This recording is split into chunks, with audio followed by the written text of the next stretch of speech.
Alors là, attention, pavé à venir, mais pavé ô combien indispensable.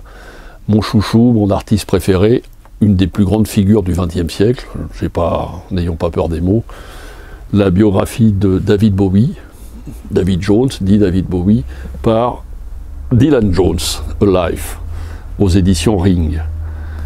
Quand j'ai reçu ce livre, je me suis dit, encore un de plus, c'est un pavé, à mon avis, qui va être très indigeste, et c'est une absolue révélation. C'est-à-dire que ce livre est basé uniquement sur des interviews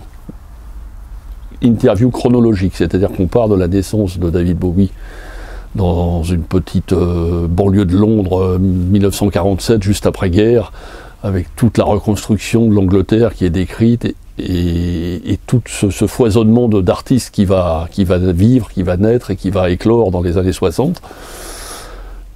Les interviews sont à la fois, c'est des interviews très anciennes, de gens qu'il a côtoyés quand il était petit, mais également qui ont été faites il n'y a pas tellement longtemps, donc des gens qui maintenant ont le recul par rapport à ce qu'il est devenu 40 ans après. D'où l'intérêt du livre, c'est qu'on découvre un peu. Le livre est beaucoup plus basé sur l'homme que sur son œuvre, mais grâce à tout ce qu'il raconte sur l'homme, on redécouvre véritablement son œuvre. Il y a des passages absolument magnifiques, quoi, quand il a beaucoup de gens qu'il a côtoyés. Ce qui est très bizarre, c'est qu'à la fois, c'est pas une biographie qui est toujours mise à son avantage, parce que c'était quand même quelqu'un qui avait un rêve, c'était de devenir star, rockstar, mais également artiste. C'est-à-dire que au départ, c'est pas du tout la musique qui l'inspire, c'est son demi-frère qui lui est plutôt musicien. On va lui offrir à 5 ans un saxophone qui va éclore notamment jusqu'à dans son dernier album. Et lui, ce qui l'intéresse, c'est la peinture, c'est l'art en général. Il a conservé, alors c'est très paradoxal, à la fois il s'est servi beaucoup de gens pour arriver là où il en est arrivé, quitte même à piquer certains talons de ses amis, mais en même temps il les a conservés jusqu'à sa mort. C'est-à-dire qu'il était en classe avec Peter Frampton, le fameux guitariste qui fera après des tubes et qui va reprendre dans ses tournées dans les années 90. C'est son père, à Peter Frampton, qui va l'initier en maternelle à l'art, à la peinture, au dessin. Donc ça remonte vraiment, tout son côté artistique remonte vraiment à loin. Il va rester ami jusqu'à la fin de sa vie avec celui qui va lui mettre un point dans la figure parce qu'en fait il va lui piquer une copine à 14 ans lors d'une boum. Comme quoi c'est tout à fait basique, et c'est qu'à cause de ça que son œil, son iris va changer de couleur parce qu'il la rétine va se décoller à vie.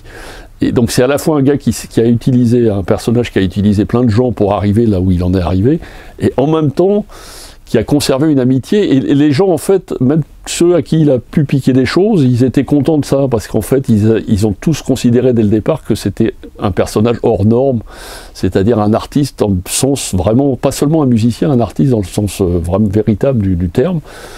Et là, en plus de ça, au fur et à mesure que le livre se dévoile, on découvre vraiment tout ce foisonnement d'artistes qu'il y a eu dans les années 60, 70, Yes, Led Zeppelin, enfin tous ces groupes qui ont éclos dans le milieu des années 70.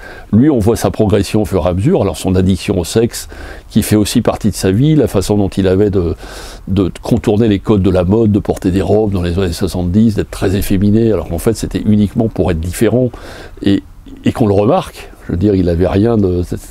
Tout ça, c'était relativement calculé, jusqu'à son désespoir quand il part à Los Angeles, où il sombre dans la drogue.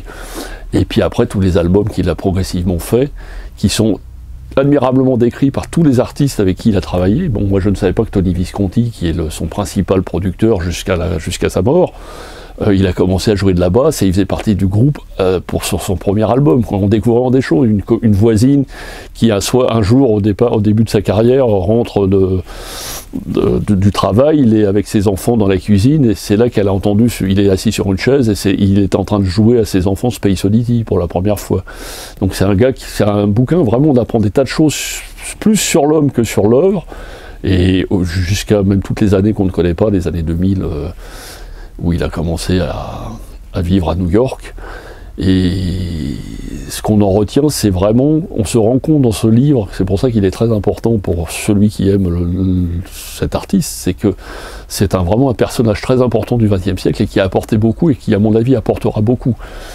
Jusqu'à son dernier album, où il a été capable de mettre sa propre mort en scène, où c'est quasiment, son dernier album, c'est quasiment comme le Requiem de Mozart, quoi. Et comme disait pour terminer la sage-femme quand elle l'a mis au monde, elle a dit à sa mère, en le regardant le bébé, elle a dit: je pense quand on le voit, cet enfant, il est déjà venu sur Terre, c'est pas la première fois qu'il vient. Moi je conclurai juste en disant que en fait, peut-être qu'il était déjà venu sur Terre, mais je pense que c'est quelqu'un qui venait d'ailleurs. C'est un livre absolument remarquable, et précipitez-vous parce que le tirage n'est pas très important, et c'est vraiment un grand livre sur la musique, sur l'homme, et également sur toutes les années, les 40 dernières années musicales.